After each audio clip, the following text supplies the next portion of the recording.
How you doing, everybody? Jim Gonzalez here, EDI Support LLC. It's another wonderful Wednesday. It's a little drab and dreary here in Pennsylvania, but I look forward to having this conversation. I think this is, a big topic. And if you're in the EDI world and you don't think it's a big topic, you might want to look again, because there's a lot of money that's being spent out there that doesn't need to be.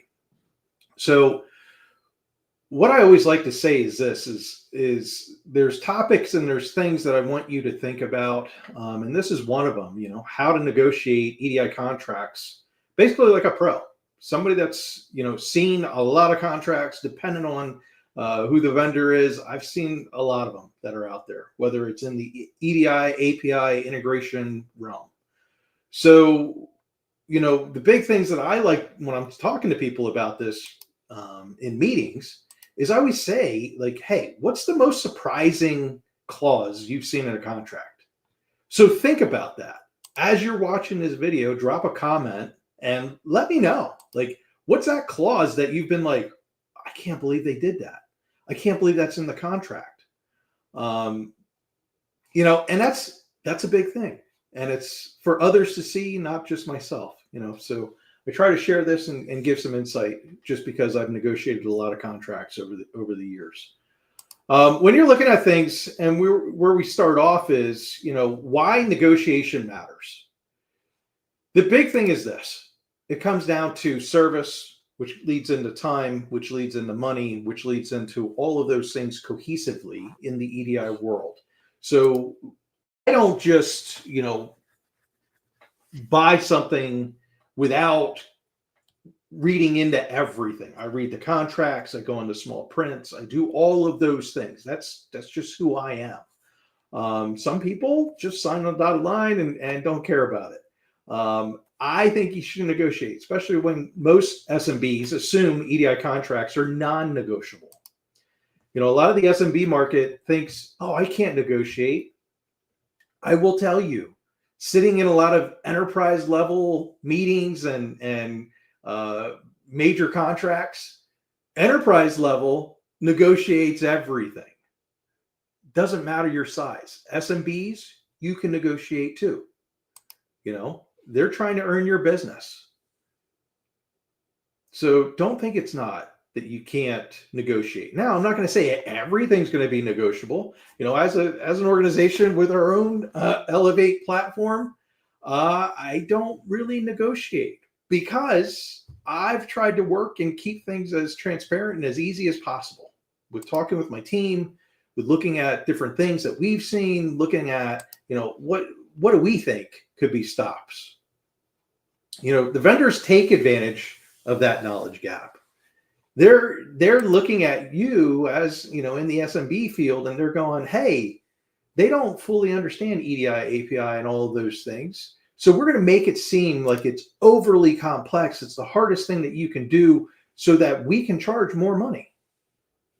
That's what most of the EDI, API vendors are doing that are out there. There are ones that don't do that don't prey on the knowledge gap, that, look to educate, look to bring you up to speed, do all of those things. But typically, they're not all like that. So, it's like any other business contract. There's room to push back if you know where. You have to look at and you have to review through the contracts, and you have to see what all makes it up. The implementation, the support, the monthly that's after the implementation, hypercare. These are all different terms that you'll see when you're looking at different contracts and dealing with different places. Uptime, downtime. You're going to be also looking at, if you're dealing in the API, sometimes you'll see throttling. What does that mean? That's pulling back. So if you get to a high peak in a platform, high peak usage, they may throttle you back. Or if you've gone over top of your message rate, they may throttle you back. Read these things in the contract to understand what's going on. Understand how that is working.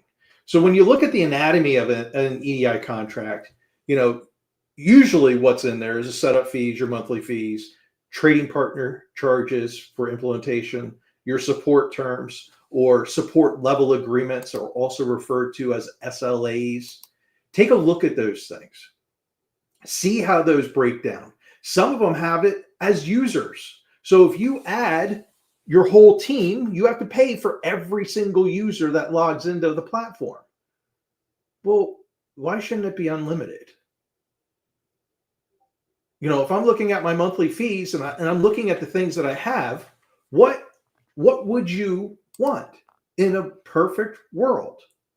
It's just understanding and knowing all of those things and understanding and knowing to read through those contracts. What happens when it's the peak season? Some of these vendors do tiering.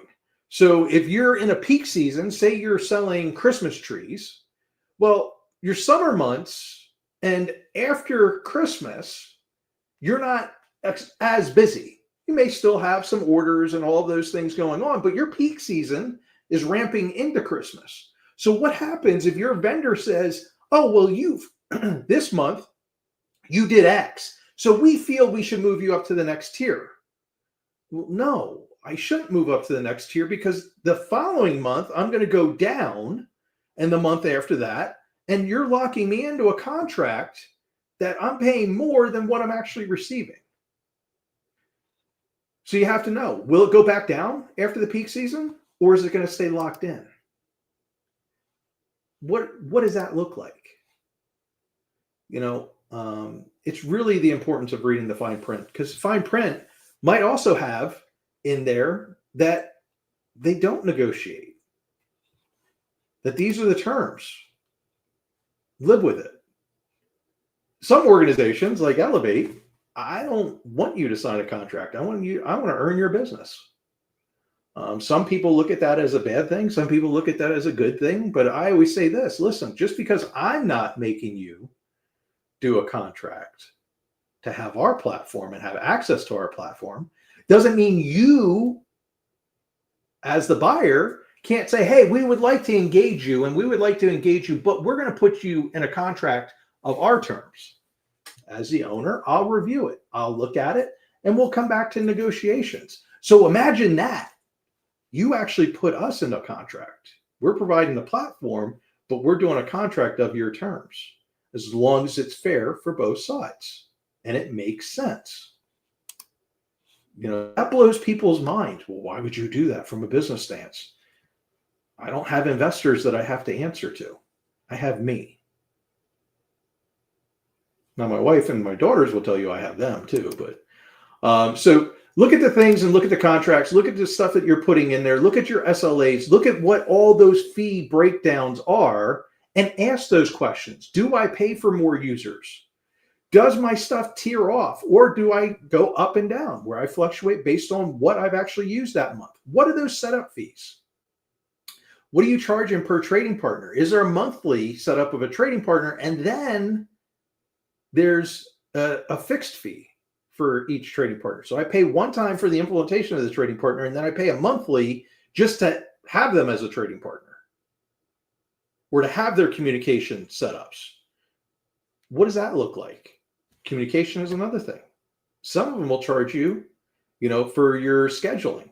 Well, in our bundle, that it's going to do a receive every, hour or 3 times a day. Well, what if I have orders I need and I would prefer to check every 15 minutes? Does that cost me more if I change that setting? Think about those things.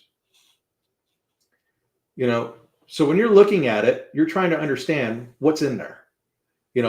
Why has the vendors slipped some vague or open-ended clauses? If you don't know the contract and you don't understand the contract, it's typically okay to have and pay for a lawyer to review it, to give you all the ins and outs of that contract. It's going to be well worth it instead of signing a 5-year contract and maybe it renews every year. So now you think it's 5 years, but you make a change and it renews automatically, and then renews automatically, and then renews automatically. Read those fine prints. You're going to be amazed And some of them might not even have what those renewal rates are. Think about that. That's crazy. So the most common contract traps, like I already mentioned, long-term lock-ins and with auto renewals, automatic renewals, anytime you make an adjustment, so add a trading partner, add a user, whatever it may be, find out what's that set precedence for auto renewal. You might have inflated setup and mapping fees. Well, if this is an off-the-shelf solution, and you've set it up for numerous other companies, and numerous other companies are using that exact same trading partner and doing the exact same modeling that I'm doing, why am I paying thousands of dollars to set up the trading partner? Of course, as a business owner, there should be a nominal fee to set them up. And maybe they charge for customizations. Who knows? Again, look at the contracts, look at the vendors, look at what they're doing, and understand those things.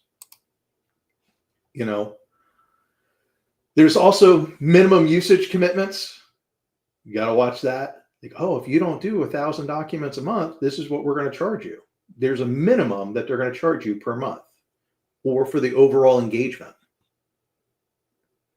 You know, extra fees for partner changes or testing and support. Like, oh, cool, I get your platform, but I don't get any support. What do you mean I don't get any support? So what do I do if I have issues? Oh, well, you got to pay us. Wait, I get your platform, which I paid for, but I don't get support of your platform until I pay you for that too. And maybe you don't learn that until afterwards. So ask what support is involved, what support is related. Negotiate that support. Hey, listen, I have no problems paying for your platform. And, you know, maybe the documents that go through it, or, you know, buy based on trading partners, but why am I paying for support on top of it? Shouldn't everybody get premier support? Well, that's what I pay for your platform. Again, negotiate those things. Sometimes it's proprietary formats that make switching very painful. And what I mean by that is ask them. If I don't do your exact canonical mapping that you are doing, so you're taking it from an X12 to JSON, XML, whatever. If I need to tweak that format, what am I going to pay for that? Customizations mean a lot, and customizations can get overwhelming. Just like some of these platforms will actually charge you in addition for consulting. Well, sorry, that doesn't fall under our standard support. Well, let me see what your standard support covers. Let me see what's that hourly rate going to be above and beyond, and give me some examples of where it deviates from support to consulting. I've learned recently that some of the platforms out there actually bring in external contractors, which blew my mind, for implementations. So you're getting the platform that's supposed to be a fully managed platform for you, and the company has to bring in contractors because they can't meet the needs of all their customers. That sounds like a technical issue. You don't have enough staff members. And why am I paying $250 an hour when I know those contractors are maybe getting $50 to $75 an hour? Those are the things you have to think about, especially if you think you're paying for a platform that's going to be all-inclusive and have everything involved. You know, it's another reason why we don't charge extra for support on Elevate. Just because of what I've seen. We're not, unless it's a huge ask, we're not charging for customizations to Elevate. Because we're trying to make this experience based on you and based on your organization. See who else is doing that, instead of handing you something that they typically You would just, as I call it, pull off the shelf. So there's negotiation strategies SMBs can use. You want to do your homework, know your document volume, understand how many trading partners, understand what do you feel is realistic? Where is your return on investment? How many hours would it take for a human to enter this information without you having EDI or an automation process or API? What would it take? Guess it. If it takes, 2 minutes to enter in one purchase order into the system, or a minute, calculate it. What does that mean? 30 seconds, 20 seconds. What does that mean? What does the full order to cash process take? How much is the claims? How much is reimbursements? All of those things. Figure out what that looks like. And then be realistic with your costs. You're not going to get EDI and API for free. It's not going to happen. I mean, there's open source products that are out there, but you're going to be putting in the work to get it all configured and set up. So do your homework. Look into what you are truly asking to be done. And if you don't know, reach out to an organization that can help you to break that down. Get it itemized. Break out the implementation, support, van, map costs separately, and ask them to share it with you. What does it look like if I add another trading partner 6 months down the road? What's my support going to go up? What's my one-time fee going to be? What does implementation look like? What does the project look like? All of those things. I can tell you from our aspect, I'm not, until you become an actual client, because I had to learn the hard way, I'm not going to provide you a fully detailed out project plan. It's not going to happen. Now, we do have staff members that are professional in project planning. So what I do is, if you sign, we will then engage with our project managers, and they will get everything laid out so that you have an understanding as to where things are at. I'm very proud that it's one of the more recent things that we've added amongst our team. Just because, again, I've always done technical. I try to keep things light. So get things itemized, get them broken down, understand where they are, what your cost increases are going to look like, all of those things. If they can't give you the tiers and they can't make that information public to you, that's a problem. You want to benchmark it. Compare them with two or three other vendors so that you understand, what does that overall cost look like? What does the monthly cost look like? What do those things look like? You're comparing 2 or 3 vendors. I always tell people when I talk to them, do your due diligence. Just because I would recommend, Elevate or even, working with the Boomi product and us helping you and all those things, do your due diligence. Who am I? I'm just some guy that's been doing this for over 27 years and has a staff full of people that have been doing it for decades. But I still want you to do your due diligence. Understand what you're getting into. Ask for the caps. What does the overages look like? What's the annual price hikes look like? So if I renew this, is it going to be a 5% increase, 7% increase, no percent increase? Those are the things to think about. As crazy as it sounds, I can tell you, and I'll share this, as a business owner, I'm going to try to not have increases because my focus is going to be on bringing more clients in and showing them what our platform can do with the team that's behind it and keeping things moving.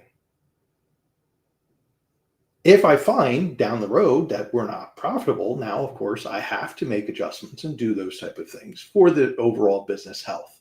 And I think a lot of businesses understand that just because you locked in on a price 7 years ago doesn't mean that's going to be the same price going forward. There has to be adjustments every now and then. But why does it have to adjust on a renewal basis? And people can argue this and they can tell me all the reasons why they have to do it and all of those type of things. Oh, well, people are going to cost more money over time. Oh, okay, cool. But do you know servers are going to cost less and data is going to cost less? And now you're neutraling it out. So again, ask them, what's the renewal rates look like? What do those things look like? What do the caps look like? Do you have a flexibility into terms? Can I push for an annual or monthly agreement? Not 3 to 5 years? What does that look like? Well, we give you a steeper discount if you go with 5 years. Well, no crap, because you locked me in for 5 years. Because if I read this fine print, I'm going to owe you that 5-year contract, no matter what I do. Again, talk to a lawyer, have a lawyer give you your ins and outs and escapes and all of those things, your exit plan. I hate to say it that way. If a business changes and they're not earning your business anymore, then you should be able to walk away from them. What is that walk away clause? Add exit terms tied to unmet service levels. So listen, if you're not responding to me by your support level agreements, I should be able to walk away. If I'm finding that there's major issues that are occurring and I'm losing business due to the platform, not due to our data or issues, put that in the exit so that you can walk away. I don't know of any platform that's going to pay your fines or chargebacks or any of those type of things. That's not going to happen. Because a lot of your issues, even in the best systems, it's issues of data related, non-sharing of discounts or charges or whatever it may be, all of those things. But I can tell you, you can put in a walkaway clause. Play the long game. Even small concessions add up over time. So instead of a 3% increase, tell them I'll do a 1% increase when I renew. Or instead of a 10% increase, I'll do a 7% or 6 or 5. Again, due diligence, seeing what's out there in the market and seeing what everybody is charging. You're going to find that there are differences. But you have to negotiate these contracts, not that you're not that you're an SMB, negotiate them like your enterprise. Negotiate that you own your logo for your business and they want your business. It's the way I do it. And that's why, again, I try to make ours as transparent as possible. And I would love insight, comments, all of those things. I don't even care if they're from our competition and saying why I'm wrong and why I shouldn't be doing all of these things. I'm doing it to make it transparent, to make it easy, to make it all of those things.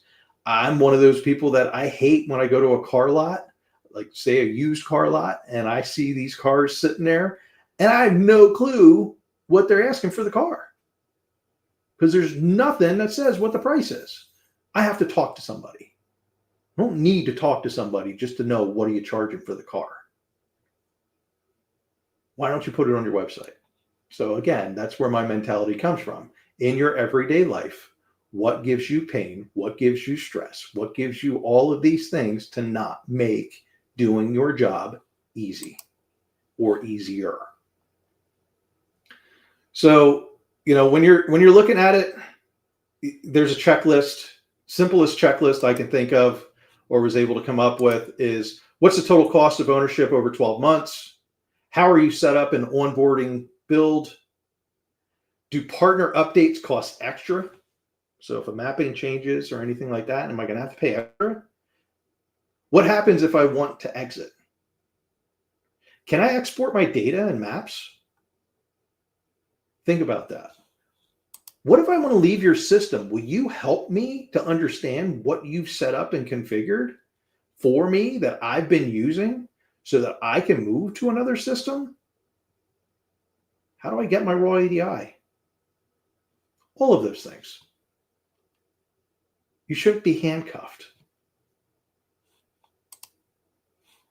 So, and the big things that you always have to look at is the key takeaways. You don't need to be an EDI expert to negotiate. You just need to ask the right questions. I'm hoping through this knowledge share and this video that I gave you a little bit of insight of stuff that you need to ask, you need to look into, or you need to find somebody on your side that can help you through these things. Whether it's talking with me at EDI Support LLC, shooting an email, chat, hopping on our Discord server. putting a comment on YouTube, LinkedIn, all of those things, it'll help you. Reddit has a lot of different people posting and commenting and all of that stuff. You know, I'm not the gatekeeper. I'm not the one that knows the answers to everything in the world. When it comes to EDI and API, I've seen a lot. So please don't hesitate to find that person that can help you, but look into your contracts, do your due diligence, and negotiate. So as always, have a great rest of your week. We'll be back to give you some more videos, share any information, do us a favor, do the likes, subscribe, do all of those things, and provide us comments. Hey, look, I have somebody coming. What would you recommend for someone wanting to start a consultancy? I have 8 years experience. What would I recommend? My recommendation, AI, is going to be that you need to understand that in consultancy, it's sometimes easy to get that first client. What happens to get the next client, the following client, the client after that? Are you looking to be a consultancy group, an individual? It's a lot easier as an individual than it is as a group. I can tell you that as an owner. That now has, I think there's 23 of us or 24 or 25 or whatever the number is on my team. It's not easy. As the owner, it's not easy to make all decisions. It's not easy to do all of those things. But I highly suggest it if you find that stuff is not making sense to you. I did 20 years working at organizations, and I'm not going to knock them. I worked there. I learned a lot of good things. I met a lot of good people, a lot of good clients, a lot of those things. I wouldn't be where I'm at without all of that. But what I will share with you is this. You need to know that you are mentally strong enough to go through it, and that you have the backing of a relationship, family member, friends, your dog, whatever it is, because there's going to be times that it's going to get hard and it's going to get rough. And you're going to want to cry, blood, sweat, tears, all of those things. But guess who gets to make the answer? Guess who needs to put in all the work? I started working, when I started all this, I was doing 7 days a week, typically 6, 7 o'clock in the morning till 8, 9, 10 o'clock at night. Going on, coming up on 8 years. And I'm now able to say, you know what? I shut it down I go from typically 8 in the morning till 8 at night, Monday through Thursday, but then I shut it down at 4 o'clock on a Friday. And I try not to really work much on weekends, especially towards EDI. So I got to give my brain rest, but that's my insight. I'm thinking. Again, I don't know it all. If you have any questions, hit me up directly. I have no problem sharing business insights on consultancy and all those kind of things. If people would like to see a video on that, I can do a video on that too. And thank you, Terry Vaughn. So I'm glad I'm able to help you. So anyways, I wish you the best rest of your day. If you have anything, and we got another one. Would you recommend targeting small, large businesses for my first client? Small, medium, large businesses. It's up to you. Really, AI, it is totally up to you. It's up to whoever's going to give you a chance. It doesn't matter if it's a small, medium, or large business. I treat everybody the same. I don't care what size of the business is. And again, I've started off back in 2017 when I opened up the doors of EDI support. I was fortunate enough that I had 3 companies in that first year.